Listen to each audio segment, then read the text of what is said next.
Reciban un cordial saludo, amigos, hermanos y ministros, en el nombre de nuestro Señor Jesucristo. El tema es sobre la naturaleza de la batalla.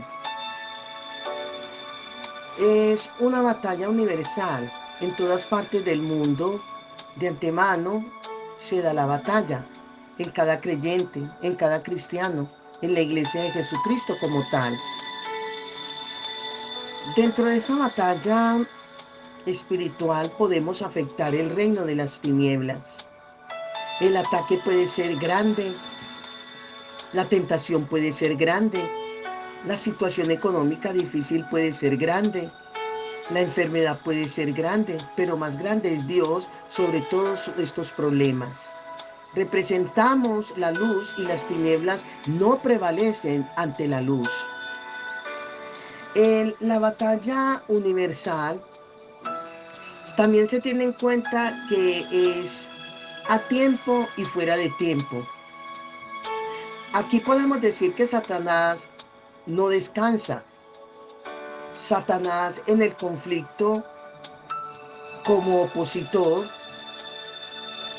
no descansa en contra del conflicto con Dios. El cristiano no se puede descuidar con este enemigo y siempre debe estar a la defensiva, no a la ofensiva. Debe estar atento en todo momento y lugar. En Efesios capítulo 6, el versículo 10 dice: por lo demás, hermanos míos, fortaleceos en el Señor y en el poder de su fuerza. El término fortaleceos es un imperativo que implica una acción duradera, continua y constante. El guerrero espiritual siempre debe estar pendiente de las luchas y las fuerzas aliadas que vengan en contra de él. No debe darle lugar al descuido, ya que este nos resta inmunidad ante cualquier ataque que venga del enemigo. Satanás es sutil y está vigilando cualquier movimiento o paso en falso que hagamos, que le brinde ventaja y oportunidad para atacarnos, y no la va a despreciar, no la va a desaprovechar. Estamos luchando contra un enemigo que vive y tiene poder, habilidad. Él es sabio, él es inteligente, que sabe hacer las cosas. La existencia de Satanás es tan seria como la existencia de Cristo. Es una batalla, no una conquista, en donde en la batalla debemos estar a la defensiva, vuelvo y repito. Hay una gran diferencia entre el conflicto que Cristo libró y el conflicto que la iglesia tiene que librar. Esto lo podemos entender analizando los conceptos de guerra y batalla. Legalmente, el heredero es Cristo y Él nos pasó la herencia, te pasó la herencia a ti y a mí, así que no hay nada que le parezca a Jesús que no sea mío. No hay nada que tenga Jesús que no sea nuestro. Todo lo que es de Cristo es también nuestro, es también tuyo, es también mío. Por eso hay que entender que en Cristo estamos completos. Una vez que Cristo vence al diablo, me da su victoria, te da su victoria por la fe, por gracia. Entonces, yo paso o tú pasas a una posición de entrar en conflictos, que lo que se llama, en este caso, en nosotros se llama batallas, pero no guerra, porque ya esa guerra, repito, Jesús la libró. Cuando hablamos de una lucha, tenemos la faja de campeón mundial. En el boxeo hay un campeón y un retador, ¿verdad? No peleo para ser campeón, peleo para mantener el campeonato. Satanás pelea para ganar el campeonato, pero nunca lo va a lograr. ¿Por qué? Porque la guerra que libró Cristo, esa guerra, esa guerra fue definitiva, esa guerra fue determinante. Ya Cristo ganó de una manera decisiva y de una manera determinante. Aunque el diablo gane batallas, yo sigo siendo victorioso. Aunque el diablo gane batallas, tú estás en victoria, posicionalmente hablando. Peleo a la defensiva para no dejarme quitar lo que Cristo me entregó como posesión, no como posición.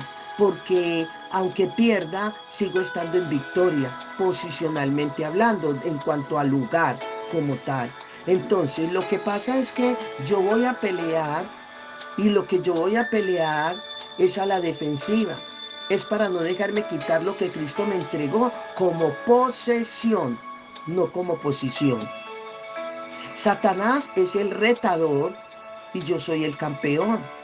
Satanás es el retador y tú eres el campeón. Él viene con el fin de quitarte la corona. Él viene con el fin de quitarme la corona.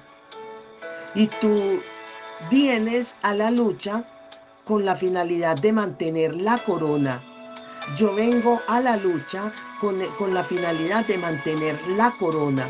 Por eso es que no hay tal cosa como decir, ahí tenemos al hombre fuerte. Eso está mal aplicado.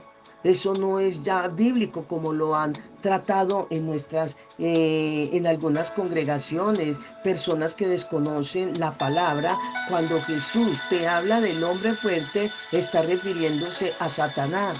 Sí, porque Satanás es fuerte cuando tú no estás con Cristo. Pero Satanás es un enemigo vencido, derrotado, juzgado, débil y condenado cuando tú estás en Cristo, cuando Cristo está en ti, cuando tú te identificas con Jesús. Cuando la Biblia menciona al hombre fuerte, se refiere a Satanás, sí. Y cuando la Biblia habla del hombre más fuerte, se refiere al mismo Cristo que vino a librar una guerra que el hombre perdió en el Edén. Tenemos un hombre fuerte que es Satanás, que tiene un botín y que tiene armas. Tenía armas. Satanás contaba con dos armas, la muerte y el pecado. Mantenía al hombre subyugado por causa del pecado.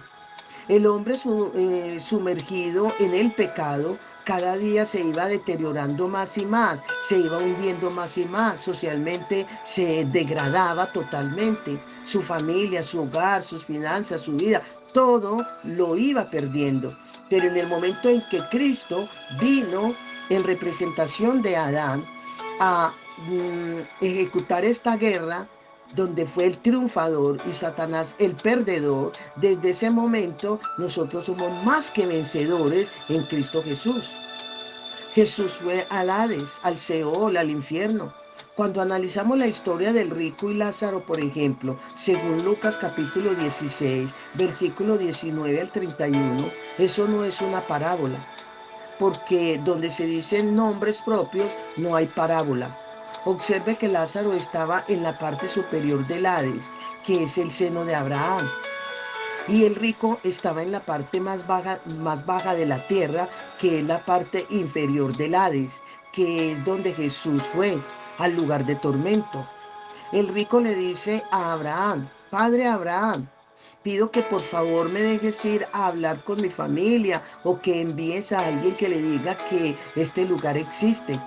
Si analizamos el relato, dice que nadie puede salir de ese lugar una vez que está allí para dar testimonio a los que están allá afuera. Así que menos Dios va a sacar a alguien para que venga a decir lo que está allá.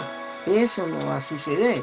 De manera que cuando se habla en la historia del pasaje en mención, se da nombre de quien está en el seno de Abraham, que es Lázaro, que está en una forma de exaltación. Pero no se da nombre de quien está en el lugar de tormento, en el infierno, en el lugar de tormento, no en el infierno, sino en el lugar de padecimiento. Porque Jesús, quien es, en este caso, podríamos decir que Jesús, que es el que está narrando la historia, es la persona de glamour, de clase, de excelencia, de ética, y que moralmente respeta desde el punto de vista ético, social y moral la condición de un hombre que está en un estado degradante, que no se atreve a decir quién es. Indica que cuando se habla del lugar como infierno, no se da nombre de quién está allí, lugar de tormento, pero cuando se da nombre de quién está en el tormento, no se dice en el lugar donde está el nombre que se dijo. Ejemplo, Pedro dijo, es necesario que uno de los que anduvo con Jesús ocupe el lugar de Judas que se fue a su propio lugar. ¿Por qué Pedro no dijo que se fue al infierno? Porque ya dijo el nombre. Habló ya de Judas, entonces no habló ya de infierno. ¿Sí? Cristo entra al infierno, al verdadero lugar, a la casa del hombre fuerte. Pero el más fuerte le quita las armas del pecado y de la muerte, porque Jesús, cumpliendo la ley, venció al pecado, y venciendo el pecado venció la muerte. Ese es el cántico de victoria que el apóstol Pablo da en 1 Corintios 15 sobre la resurrección de los muertos. Aquí se levanta Jesús como el hombre fuerte, con las armas que eran el pecado y la muerte. El botín era la justicia, la vida y la autoridad. Se los arrebata el diablo y va al cielo y le dice al Padre, Padre, aquí vengo con mi propia sangre, vamos a sellar el nuevo pacto para que quede ratificado los pactos que la nación de Israel quebrantó, para que en el milenio le entregues las herencias del pacto palestino, el pacto mosaico, el pacto davídico. Pero además, Padre, quiero que con este nuevo pacto que se va a firmar se dé inicio a la dispensación de la gracia. Dice Dios, caso cerrado. Se determinó en el Tribunal Supremo del Cielo, se selló con su propia sangre, Jesús como Cordero. Jesús le entrega a la iglesia la autoridad, la justicia y la vida. Entonces la iglesia pasa a ser el hombre más fuerte ahora, en la actualidad, después de la gracia, después de la dispensación de la gracia. Ya el diablo no es el hombre más fuerte ahora. Satanás pasa a ser fuerte donde la iglesia, el creyente, le haga fuerte. Pero si la iglesia y el creyente se mantienen en los principios del reino, caminando en los principios del reino, y el poder, la fuerza, el dominio, la autoridad y el señorío que Dios le ha dado, y entiende la posición que tiene en Cristo, quien tiene la autoridad es la iglesia, y puede en el Señor y no quebranta los principios. Entonces no hay diablo que pueda venir en contra de la iglesia o del creyente, porque éste anda en obediencia, anda en santidad y anda en sujeción. Como iglesia de Cristo no buscamos victoria, estamos en victoria. Un cristiano que ande buscando victoria es porque tiene un punto de derrota. Nosotros no buscamos posición, sabemos quiénes somos, qué tenemos y qué podemos en Cristo Jesús. La iglesia no busca posición. ¿Por qué? Porque sabe cuál es su legado, sabe cuál es su herencia, sus bendiciones, sus beneficios, sus derechos. Un cristiano que tenga complejos de inferioridad, de autodepreciación o baja estima, no puede enfrentar la batalla y menos podrá librarla. Hay que resistir para estar firmes. Una decisión es la determinación de llevar a cabo algo sin retroceso. En la batalla espiritual, desde el punto de vista de la posición del lugar, si te detienes, pierdes. Si regresas, entonces fracasas. Es mejor luchar hasta la vida para vencer que rendirse y tener que empezar a luchar. Dios no va a dejar que Satanás te tiente más de lo que puedes resistir. Claro que no. El problema no está en que no puedas, es que no quieres resistir en Cristo. ¿Por qué? Porque es que todo lo podemos en Cristo que nos fortalece. Todos los ataques que vienen del reino de las tinieblas no son iguales. Cada ataque viene de acuerdo a la capacidad que tengas para resistir y de acuerdo a los propósitos que Dios tenga con tu vida. La gente ve la victoria, ve la gloria, ve las bendiciones, pero no conoce tu historia. No hay quien te pueda sacar de la roca, nadie. No hay quien te pueda desubicar, porque saben quién eres en Cristo Jesús. Cada vez que un creyente pierde una batalla, corre el riesgo de no tener la bendición que esperaba de parte de Dios, que siendo heredero vive como un mendigo, siendo bendecido vive como un miserable, con tantos recursos vive arruinado, siendo sano o siendo sanado vive enfermo. Jamás podrás mantener tu posición mientras estés bajo el dominio de Satanás. Por eso no nos conviene perder ni una batalla. Sí podemos ganar la batalla espiritual con el carácter de Cristo en nosotros. Es de la única manera, con el fruto del Espíritu desarrollado en nosotros y la persona del Espíritu Santo guiándonos. De esa manera podemos lograr las batallas en victoria. Somos nosotros los llamados a librar nuestras propias batallas, batallas internas que nadie puede librarla sino tú, bajo la ayuda, la orientación y la guianza y el apoyo del Espíritu Santo. Proverbios 16:32 dice, es el que tarda en airarse que el fuerte, y el que se enseñorea de su espíritu que el que toma una ciudad. Dios no lo va a hacer por nosotros. Una vez que hayamos librado nuestras propias batallas, libraremos las del mundo externo, las del mundo exterior. Un desafío es un reto. Es el llamado que se nos ha hecho. ¿Para qué? Para lograr hacer lo imposible para el hombre sin Cristo. En este tipo de conflictos solo tenemos dos armas para librar las batallas y salir ileso de ellas. La palabra como espada y la fe como escudo. En todo desafío o reto necesitamos la intervención de Dios para que se manifieste un milagro, ya que solo Dios puede hacer lo imposible para el hombre, nadie más. Es batalla, ¿por qué? Porque es a causa de la fe que depositamos en la palabra que Dios pudo intervenir. Lo que indica es que para librar una batalla que es desafiante, se necesita la fe que el cristiano deposita en la palabra que Dios ha dado, para que Él en su soberanía, o sea, para que Dios en su soberanía pueda intervenir. De no ser así, perderíamos todas las batallas. Pueden llegar ataques de Satanás que son desafiantes, pueden ser, y determinantes.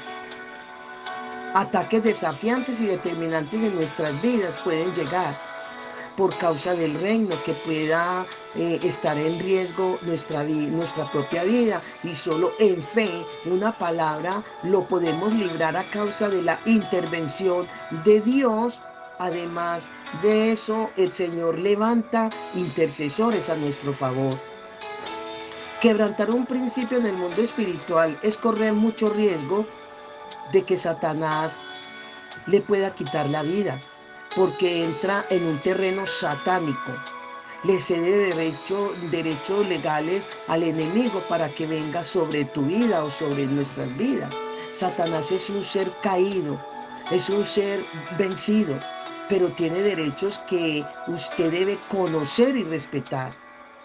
En Job 1:22 vemos aquí un ejemplo de cómo Satanás se ensañó en Job, pero terminó avergonzado Satanás, porque Dios garantizó, recomendó a un hombre justo como Job, y Dios le dio la victoria a Job porque permaneció, porque conocía quién era Dios, porque confió en Dios y no lo defraudó, sino que antes mostró quién era, un hijo de Dios. Tú y yo, si decimos ser cristianos, es mejor que lo mostremos con hechos que con palabras, porque de ahí depende, para que Dios sea glorificado, Jesucristo sea exaltado como fruto que somos de su sacrificio. Nos dio la victoria sobre Satanás. sobre las tinieblas, sobre los demonios, sobre los espíritus inmundos, sobre todo lo que viene del maligno. Por tanto, necesitamos caminar con cuidado, caminar con cautela para mantenernos como aquellas personas que día tras día están glorificando a Dios con su forma de caminar, con su forma de actuar, con su estilo de vida, de santidad y de consagración. Amén. Bendiciones, bendiciones.